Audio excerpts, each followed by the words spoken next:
नमस्कार साथियों, स्वागत है आप सभी का हमारे एक और वीडियो में। आज के इस वीडियो में हम आपकी ये बात करने वाले हैं आपकी ऑर्गेनिक फार्मर की जो एग्ज़ाम है। आप सभी को पता है कि आपकी एग्ज़ाम कल होने वाली है। आपकी क्लास थोड़ी सी लेट हुई है, इसके लिए किस तरह आपसे क्षमा चाहते हैं।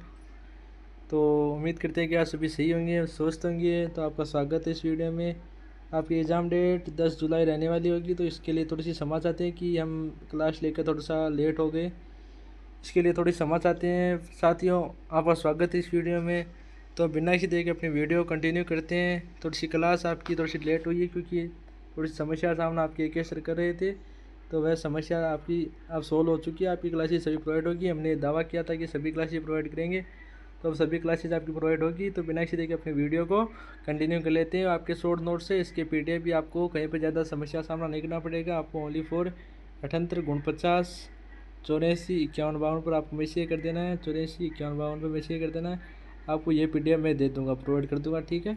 तो आपको कहीं पर कोई समस्या सामना नहीं करना पड़ेगा। तो बिना किसी अपनी वीडियो कंटिन्यू करते हैं। ऑर्गेनिक फार्मिंग की संकल्पना क्या आपके एग्जाम में क्वेश्चन आ सकते हैं, तो आपको सिंपली इसको एक बार पढ़ना है, रीड करना है, ठीक है। तो ऑर्गेनिक फार्मिंग एक ऐसी कृषि प्रणाली है जिसमें रासायनिक उर्वरक, कीटनाशक, खरपतवार आदि के स्थान पर प्राकृतिक खाद्यों और जैविक प्रक्रियाओं का उपयोग किया जाता है। इसका उद्देश्य मिट्टी की उर्वरता को बनाए रखना और पर्यावरण का संरक्षण करना ही ऑर्गेनिक फार्मिंग की संकल्पना होती है। यानी कि ऑर्गेनिक फार्मिंग क्या होती है, तो आपकी दवाइयों का उपयोग ना करके एक देसी खाद जो आपकी गाय भैंस का गोबर होता है उसका उपयोग इसमें प्रमुख रूप से किया जाता है। इससे क्या क्या आपके सिद्धांत कौन कौन से होते हैं, इसमें आपके सिद्धांत होते हैं। एक तो आपका स्वास्थ्य स्वास्थ्य का सिद्धांत, जिसमें मिट्टी, पौधा, पशु और मानव की स्वास्थ्य एक दूसरे से जुड़ा हुआ है। पर्यावरण सिद्धांत की बात करें तो प्राकृतिक संसाधनों का संरक्षण इसमें प्रमुख रूप से होता है।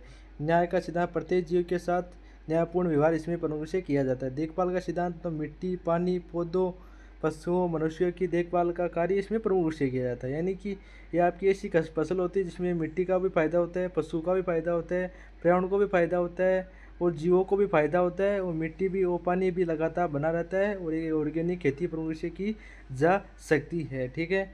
आगे हम बात करें तो आपके बीच में आता है ऑर्गेनिक फार्मिंग की आवश्यकता, नीड्स की जरूरत है। ऑर्गेनिक फार्मिंग की जरूरत क्यों है हमें, तो रासायनिक उर्वरक, कीटनाशक की अत्यधिक उपयोग से मिट्टी खराब हो रही है, जलवायु, मिट्टी का प्रदूषण बढ़ रहा है, जिसको रोकने के लिए हम ऑर्गेनिक फार्मिंग की उपयोग करते हैं, ठीक है। तो इसका उपयोग इसलिए किया जाता है, आप सभी को याद रखना है। आगे बात करें आपके बीच में ऑर्गेनिक फार्मिंग के प्रकार है, ठीक है। ऑर्गेनिक फार्मिंग के प्रकार कौन कौन से होते हैं उसके बारे में बात की जाए आपके बीच में, तो ये भी कौन कौन से आ जाते हैं आपकी वैदिक परंपरा, जैसे पारंपरिक ज्ञान, जैसे पहले लोग कहते थे कि दवाइयों का उपयोग नहीं करना चाहिए, देशी फसल करनी चाहिए, किसी भी प्रकार की रासायनिक दवाई का उपयोग नहीं करना चाहिए, तो ये वैदिक परंपरा आपकी मानी जाती है, ठीक है। ये आपकी बायोडायनेमिक खेती आती है, यानी चंद्रमा और ग्रह नक्षत्र की चाल के अनुसार कृषि कार्य करना चाहिए। यानी कि आपको अपने प्रकृति को देख कर फसल का उत्पादन करना चाहिए। यानी कि कब बारिश होगी कब बारिश नहीं होगी, तो आपको बायोडायनेमिक खेती के अनुसार ही आपको फसल करनी चाहिए, ठीक है। ऑर्गेनिक खेती एंड ग्रीन मैन्योरिंग आधारित खेती, तो हरी खाद का ही अधिक उपयोग करना चाहिए, आपको रासायनिक दवाई का उपयोग नहीं करना चाहिए, ठीक है।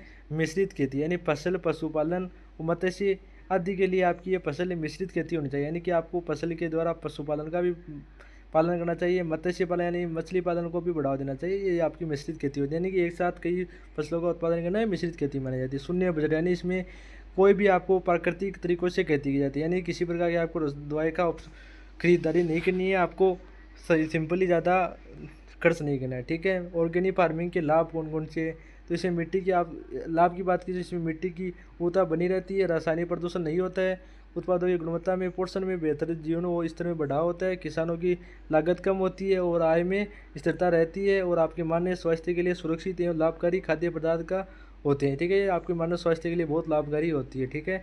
आगे बात करें तो आपके बीच में आता है ऑर्गेनिक फार्मिंग के नुकसान कौन से, नुकसान भी होते हैं। आप कोई कार्य करते हैं उसके नुकसान भी होते हैं, और आप कुछ कार्य करते हैं उनके फायदे भी होते हैं, नुकसान भी, दोनों कार्य आपके प्रमुख से होते हैं। तो इसके नुकसान कौन कौन से, तो ऑर्गेनिक उत्पाद में पारंपरिक वर्षों में उपज कम होती है, यानी जब आप देसी दवाई से जब फसल करते हैं तो इसमें उत्पादन थोड़ा कम होता है, क्योंकि आप जब रासायनिक दवाई का उत्पादन करते हैं तो वह जल्दी उत्पादित हो जाती है, लेकिन जब आप प्राकृतिक तरीके से कृषि खेती करें तो उसमें थोड़ी सी उत्पत्ति कम हो पाएगी, ठीक है। जैविक खाद एवं इनपुट की, यानी जैविक खाद कम ही मिल पाता है, ठीक है। किसानों को तकनीकी, यानी किसानों को थोड़ी जानकारी कम होती है, एंड तो प्रक्रिया जटिल और महंगी होती है, और बाजार में इनकी थोड़ी सी मात्रा कम कम रुपये इसके मिल पाते हैं, ठीक है। और आपके लिए कुछ जो इम्पोर्टेंट बात की जाए, इम्पोर्टेंट फुल फॉर्म है, तो फुल फॉर्म में आती है आपकी NSCOF। तो NSCOF की होती है national central of organic farm, ठीक है, गाजियाबाद उत्तर प्रदेश में आपकी। ये आपकी फेडा आती है, फेडा पर लास्ट ईयर आई थी मेरे हिसाब से, तो आपको इसको भी हल्के में नहीं लेना है। तो एक आपकी आती है इफोरम आती है, एक आपकी फेव आती है फूड एंड एग्रीकल्चर ऑर्गेनाइजेशन, एक आपकी आती है ICR, ये भी लास्ट ईयर आई थी। तो ये आपकी फुल फॉर्म आपको एक याद करना है, ठीक है। इसका स्क्रीनशॉट लेना है, इसका PDF मैंने बता दिया आपको, वहाँ पर मिल जाएगा, ठीक है। आगे यूनिट 2 के बारे में बात करते हैं, क्योंकि समय हमारे पास बहुत कम है, तो हम जल्दी जल्दी आपके सिलेबस। अब यूनिट 2 के इंपॉर्टेंट नोट्स के बारे में बात कर लेते हैं आपके बीच में, ठीक है। तो यूनिट 2 के इंपॉर्टेंट नोट्स के बारे में बात की जाए तो आपकी ऑर्गेनिक प्लांट में न्यूट्रिएंट मैनेजमेंट आती है आपकी। पौधों को पोषक तत्व यानी कि पौधों का पोषक तत्व प्राकृतिक खाद्यों में प्रदान करना है। ऑर्गेनिक पोषण प्रबंधन कहलाता है आपका, ठीक है। एंड मिट्टी की उर्वरता बनाए रखता है आपकी। और जैविक पदार्थों का उपयोग इसका मुख्य उद्देश्य है। जैविक खाद, हरी खाद और कंपोस्ट, वर्मी कंपोस्ट जैसी उर्वरक आदि का उपयोग किया जाता है, ठीक है। इसमें मिट्टी की भौतिक और रासायनिक स्थिति में बढ़ाया जाता है। यह आपकी प्रमुख से इसमें ऑर्गेनिक प्लांट न्यूट्रिएंट मैनेजमेंट के अंतर्गत शामिल किया जाता है, ठीक है। मिट्टी की जुताई के अंतर्गत कौन कौन सी आती है? मिट्टी की जुताई के अंतर्गत आती है मिट्टी की जुताई से भरपूरी होती है और वायु का संचार बढ़ता है। प्राथमिक जुताई यानी मिट्टी पलने से हल में गहरी जुताई करना, ठीक है। एंड द्वितीयक जुताई के अंतर्गत आता है मिट्टी को भुरभुरा करना, ठीक है। ये आपकी मिट्टी की जुताई के अंतर्गत आता है। किस्मों के अंतर्गत बात की जाए तो आपके बीच में इसकी किस्मों के बारे में बात की जाए तो किस्मों का चयन यानी कि स्थानीय परिस्थितियों के अनुकूल होना चाहिए, रोग प्रतिरोधी होना चाहिए, यानी कि पहले आपको चेक लेना चाहिए कि कौन सी फसल सही उत्पादन करती है, कौन सी नहीं करती है, ठीक है। देसी किस्मों का उत्पादन करना चाहिए और किस्म का चयन जलवायु के अनुसार होना चाहिए। पानी के बारे में बात की जाए तो पानी का सही समय पर उचित मात्रा में उपयोग करना चाहिए, ठीक है। और टपक सिंचाई को बढ़ावा देना चाहिए। वर्षा जल संचय और जल संरक्षण की नमी पर ध्यान देना चाहिए, ठीक है। फसल प्रणाली की बात की जाए तो इसमें फसल चक्र आपका मिश्रित होता है और बहुफली होता है। पशुपालन जैसे दूध, मांस, अंडा होता है।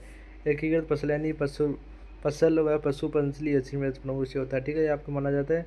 इसका PDF आपको मिल जाएगा, ज़्यादा बड़ी क्लास हम नहीं करना चाहते हैं, ठीक है। भूमि की तैयारी और मिल्चिंग, तो भूमि की तैयारी में जुताई, पाटा चालाना आपका ये इसमें उपयोग किया जाता है। नहीं, देसी संचारों का इसमें उपयोग किया जाता है। प्रवर्धन के बारे में बात की जाए, प्रवर्धन सामग्री बीज इसमें स्वास्थ्य के अनुकूल ये सही बीजों का उत्पादन किया जाता है। हरी खाद इसमें मुख्य रूप से आपकी डांडों की जो भी आपकी गाय भैंस होती है उनकी फसल का उनके उपयोग किया जाता है, ठीक है।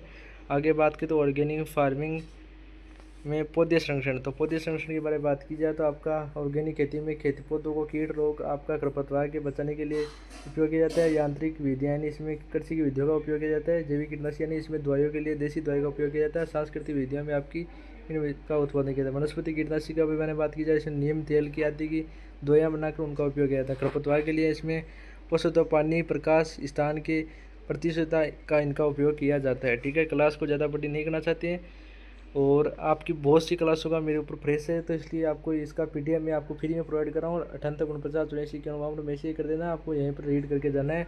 ज़्यादा बड़ी क्लास हम नहीं करना चाहते, आप PDF से पढ़ेंगे तो आपके लिए अच्छा रहेगा, ठीक है। तो आय को बढ़ाने के उपाय और आपके जो भी है इंपॉर्टेंट, तो आप इसको पढ़ के जरूर जाना। उत्पादन की कमी, लागत, ये सभी आपको इसका PDF मिल जाएगा। आपको सिंपली कुछ नहीं करना है, आपको यहाँ पर मैसेज कर देना है। मैं आपको मेंशन कर रहा हूँ नंबर, यहाँ पर आपको मैसेज कर देना है। यहाँ पर मैं PDF प्रोवाइड करने का पूरी कोशिश करूँगा, आप कभी भी मैसेज कर देना। 9849 पर मैसेज कर देना, मैं PDF आपको दे दूँगा, ठीक है। फ्री में दे दूँगा, कोई पैसा नहीं लूँगा, ठीक है। Okay bye. तो मिलते हैं किसी वीडियो में अच्छी डेडिकेशन के साथ, तब तक के लिए जय हिंद, जय भारत, वंदे मातरम, साथियों।